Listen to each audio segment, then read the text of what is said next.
Okay, so good morning. Yan, ano na lang po kung hindi ako naririnig ha.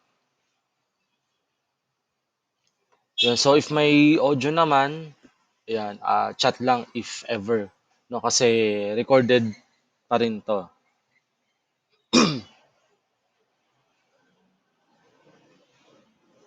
Okay, so kung okay naman ang audio, okay ba? Naririnig pa ba ako? Yan, sige. Si Journey lang na gano'n, nag-thumb up sign. Anyway, ayan, so start tayo dito sa values pa rin, no? So, okay, sige. So even though yesterday is adjusted tayo just because of holiday kahapon, no? November 30, it's Bonifacio Day. So nag-adjust lang tayo ng araw. Ayan. So we will start here in values pa rin, ano? So dito tayo sa Unit 2, aking pamilya, kanlungan ng kapayapaan. Okay? So dito kayo mag-start, no, on Aralin 4, matalinong pagpapasya. Okay, so loading. Ayan, so dito sa Aralin 4, matalinong pagpapasya, ay dito kayo mag-start sa page 74. Okay, so all you have to do is to read the text, the context. And then, kagaya pa rin nung lagi nyong ginagawa sa page 75, so meron ditong ilang mga katanungan na po pwede nyong sagutin. Halimbawa, ano ang dapat gawin ng dalaga upang makuha ang pangakong gantimpala ng makapangyarihang henyo. Yan, so something like that. So malalaman yung sagot kapag ka nabasa na yung context na nandun sa page 74. Yan siya. Okay, pangalawa, nagawa ba niya ang inuutos sa kanya? So tingin nyo, kung oo, bakit? Kung hindi, bakit? Yan. So, kung papel ang gagamitin, so again, ilalagay lang po yung page kung ano yung sinasagutan, ano? Tsaka kung ano yung subject na rin as well. Okay, and then yung number 3 na tanong, bakit pagpapasya ang pamagat ng kwento? So, malalaman nyo, bakit nga ba pagpapasya? No? Ayan, recorded naman ito eh. So, i-ano ko siya. I-send ko sa kanya. I-send ko mamaya sa GC.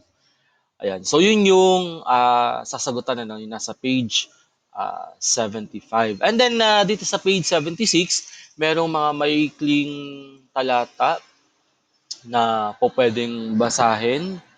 No, mas maganda yung binabasa muna, no, bago sagutin yung iba.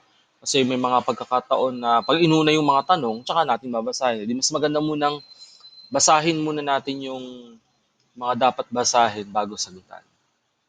Okay, so dito po sa page 77, ang nakasulat po dyan is narito ang ilang gawaing nangangailangan ng pagpapasya. Baga, decision making. So, ano sa mga yan ang pwedeng pagpasiyahang mag-isa. Okay? Ba, kung may isang situation, no? May isang sitwasyon. So, ano sa tingin niyo yung pwede niyong gawing magdesisyon na kayo lang mag-isa na hindi niyo kailangan ng tulong ng iba. So, ilalagay lang o isasagot lang ay star sa line. Kung hihingi ng tulong o gabay, kanina magpapatulong, isulat ang pangalan niya. So kung hindi naman o para mas malinaw ha, kapag ikayo lang ang gagawa ng desisyon, so ilalagay ang star. So kung hindi, halimbawa, gusto niyong halimbawang makapunta sa ibang bansa, so kaninong pagpapasya ba yan? So syempre hindi siya lalagyan ng star.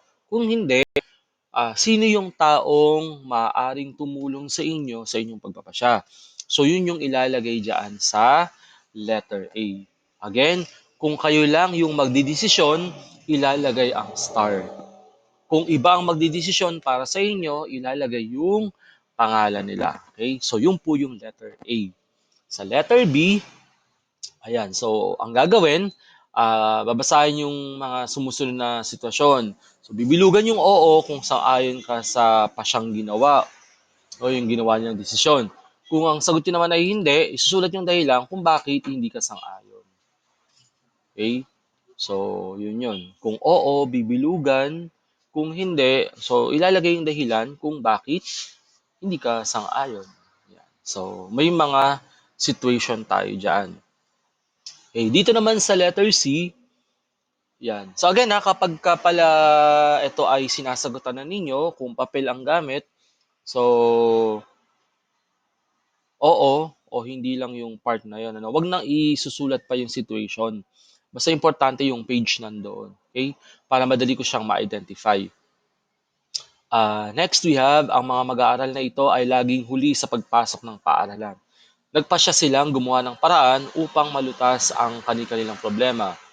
Yan yung naiisip nilang aksyon. So, yun yun. Kumbaga, naisip nilang aksyon. Kumbaga, alternative solution dun sa kanilang problema. Then, sasagutan ulit ito. Para sa'yo, aling larawan ang papakita ng pinakamagandang solusyon ng tauhan. So, isulat yun sa bilang. Yan. Pangalawa, ihahambing yung sagot dun sa, wag na to. So, ang ilalagay nilang sa number 2, kung ano sa tingin nyo yung pinaka halos parehas lang din siya ng number one eh. Sige, wag na lang tong number two sagutan. Lalaktawan ha, lalaktawan tong number two. True. Number two. Number three. Sang-ayon ka ba sa... wag na rin yan kasi part siya din ng ano ng number two. Yung number four, kung halimbawa, isa ka rin sa nalilate sa klase nung face-to-face pa. Yan, no? Kung halimbawa, katulad ka o isa ka rin sa mga nalilate, ano yung dapat mong gawin? Okay? And then number five, sino ang hihingan mo ng tulong dun sa problema mo? Ayan. So hanggang page 81 lang po. Again, sa page 81, hindi na po sasagutan ang 2 at saka 3. Okay? So lalaktawan na sila. So 1, 4 at 5 lang. Okay po.